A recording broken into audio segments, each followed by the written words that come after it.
All right, we're on our last page, page 5, and then here, one of these here is the indice rule. So I told you that if you have a number to the power of a negative indice, what you should do, if this is over 1, you need to put this underneath here, like so, and the power of there switches to a positive like that.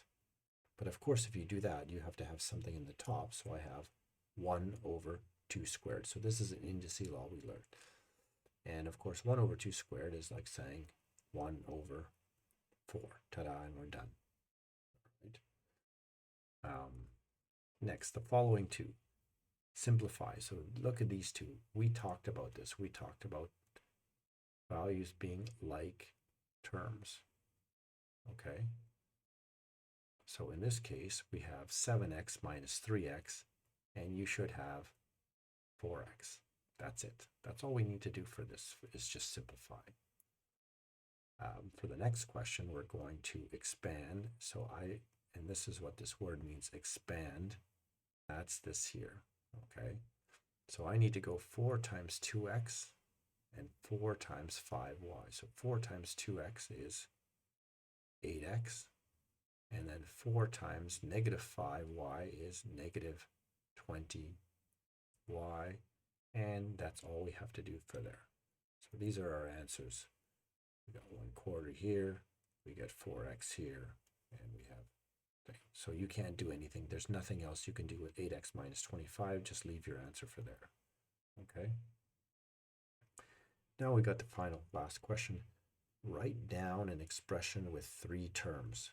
So you need to know 3 terms. So that means that we have to have 3 terms with positive or negative signs in between. So here's an example. 2x is 1 term, plus y, that's a 2nd term, minus z, there's a 3rd term. So there's an example of an expression with 3 terms. Okay. Next, write down an expression with a constant term. Wow, you have to know what this is, a constant term. So here's an example of one with a constant term. 2x plus 5. And in this case, my constant term, this here, is the constant term, the 5. Notice there's no x's or y's, it's just a 5. That's what we call the constant term. Okay. And one last question on vocabulary. Provide an example of a term with 2 as a coefficient. So you have to know what a coefficient is. So imagine a term with a coefficient of 2. Here's an easy one, 2z.